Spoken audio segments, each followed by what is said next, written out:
ان اللہ فالق الحب والنوى يخرج الحي من الميت ومخرج الميت من الحي ذلكم اللہ فأنا تؤفكون۔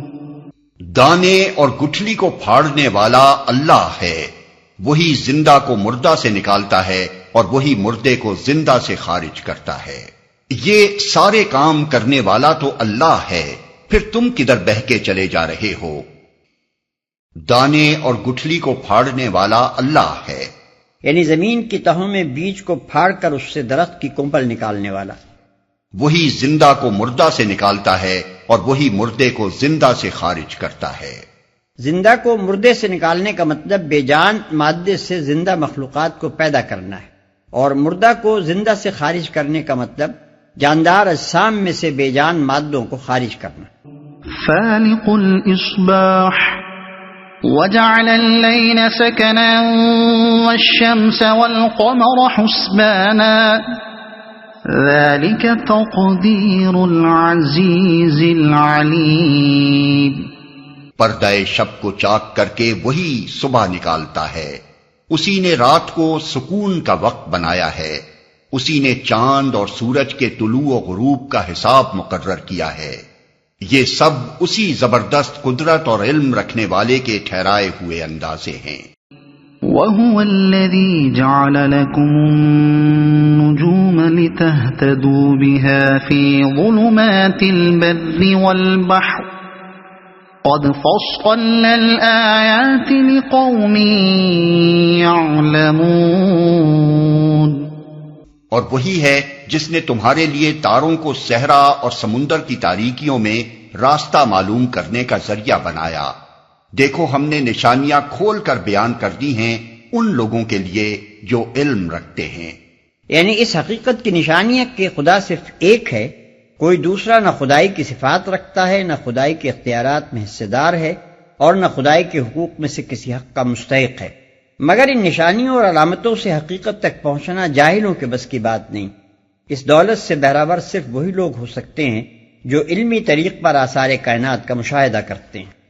وَهُوَ الَّذِي أَنشَأَكُم مِّن نَّفْسٍ وَاحِدَةٍ فَمُسْتَقَرٌّ وَمُسْتَوْدَعٌ قَدْ فَصَّلْنَا الْآيَاتِ لِقَوْمٍ يَفْقَهُونَ۔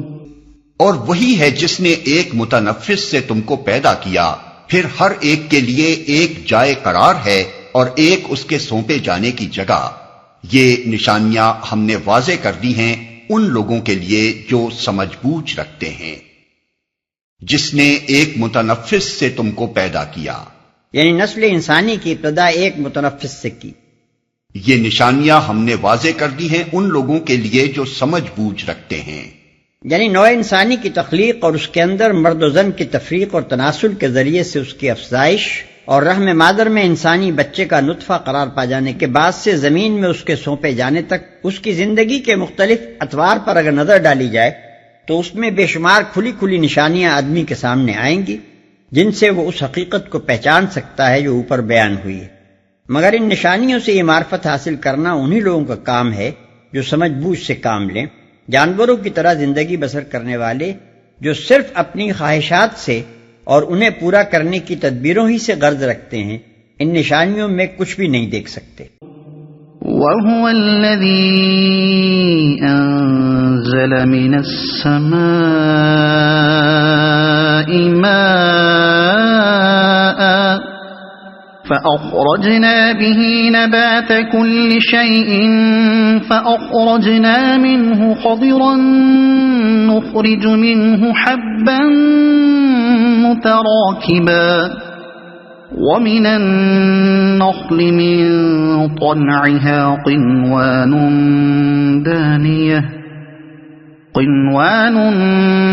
دَانِيَةٌ وَجَنَّاتٍ جنات من أعناب والزيتون والرمان مشتبها وغير متشابه انظروا إلى ثمره إذا أثمر وينعه إن في ذلكم لآيات لقوم يؤمنون۔ اور وہی ہے جس نے آسمان سے پانی برسایا، پھر اس کے ذریعے سے ہر قسم کی نباتات اگائی، پھر اس سے ہرے ہرے کھیت اور درخت پیدا کیے، پھر ان سے طے برطے چڑے ہوئے دانے نکالے اور کھجور کے شگوفوں سے پھلوں کے گچھے پیدا کیے جو بوجھ کے مارے جھکے پڑتے ہیں، اور انگور، زیتون اور انار کے باغ لگائے جن کے پھل ایک دوسرے سے ملتے جلتے بھی ہیں اور پھر ہر ایک کی خصوصیات جدا جدا بھی ہیں۔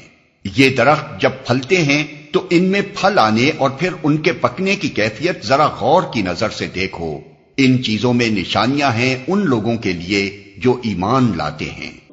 وَجَعَلُوا لِلَّهِ شُرَكَاءَ الْجِنَّ وَخَلَقَهُمْ وَخَرَقُوا لَهُ بَنِينَ وَبَنَاتٍ بِغَيْرِ عِلْمٍ سُبْحَانَهُ وَتَعَالَى عَمَّا يَصِفُونَ۔